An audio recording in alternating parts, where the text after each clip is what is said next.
My name is Hayden McDonald. I'm from Esperance and I will be departing the next few days to solo circumnavigate around Australia. This solo circumnavigation is going to take about 2.5 months. We're talking about 80 hours worth of flying, 8,000 nautical miles around mainland Australia. I think it was back in 2021 that I mentioned to Mum over dinner, so over tea, saying, why don't we fly around Australia to actually create understanding acceptance for autism. I didn't fully understand it when I was a kid. I was just like, oh, yeah, okay, I'm autistic. But it wasn't until I was approaching the end of high school I fully understood it.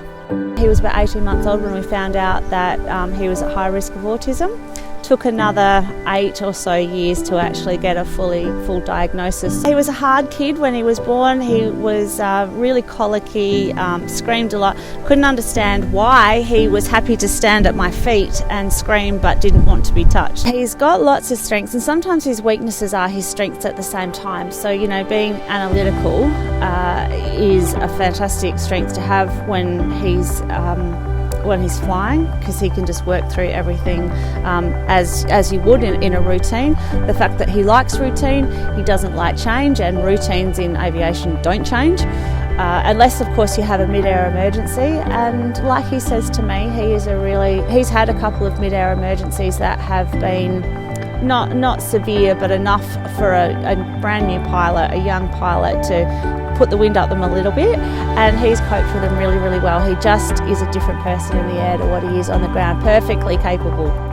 He can be very analytical to the point that I tend to overthink things, but it's something that comes in handy when I'm flying. I started flying when I was 16 as under training. Then I got my PC, or recreational pilot certificate, when I was 19.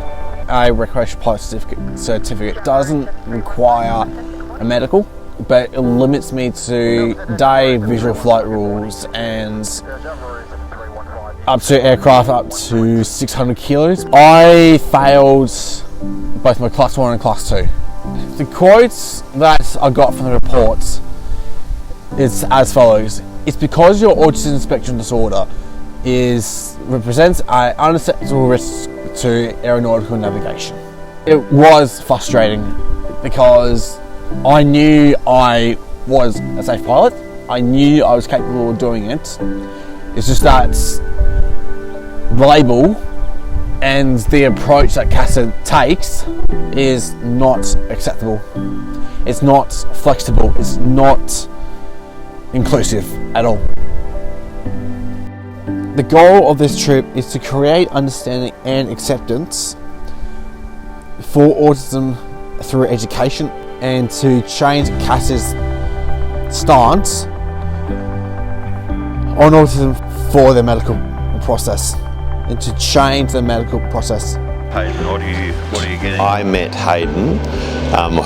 It was introduced to Hayden by reading a local newspaper one night, and there was an article in there about Hayden with his autism and wanting to fly around Australia. I've been fortunate enough to be flying for 30 years, and I've got a lot of experience, and what really appealed to me with Hayden was I thought I must be able to impart some of that knowledge and some of the experiences I've had flying over to Hayden. There's not many young men, 22, that are flying around Australia in a little aeroplane, and it is a little aeroplane.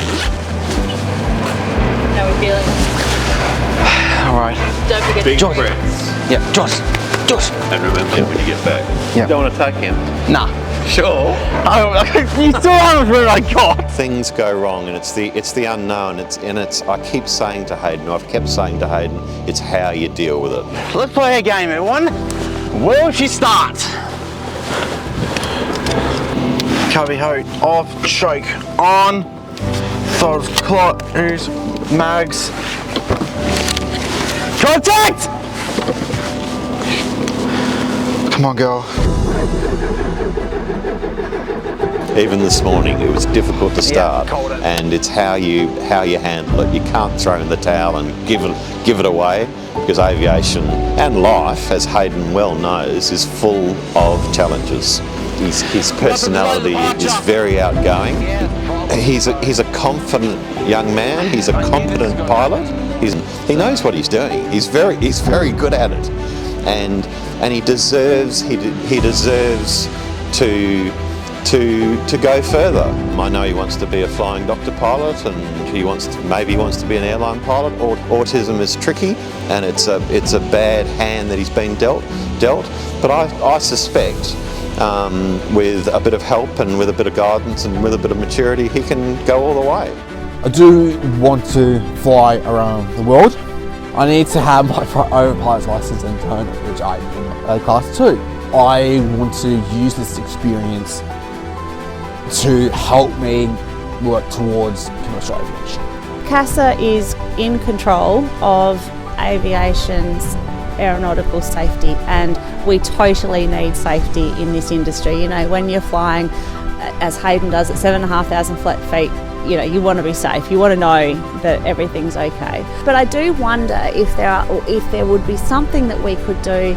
There could be levels of commercial licenses. So, you know, if someone was flying a mail plane from, you know, Esperance to drop the mail off up north to the stations, they still need a commercial license, but they're flying over, you know, sort of really remote country. So I wonder if there could be certain scales of these licenses that make it easier for some of these people that perhaps have got a few challenges to actually get their license, to still live their dream, to still contribute to society. They don't have to be flying 747s and hundreds of passengers around Australia or internationally. Temporary 7315, thank you very much. No worries, have a great flight. Don't want to be cured, we just want to be accepted. We just want to live our lives. This will be the start of a very big social change. Oh, absolute beauty! In our community. Because if we don't, autistic people and neurodiverse will get left behind.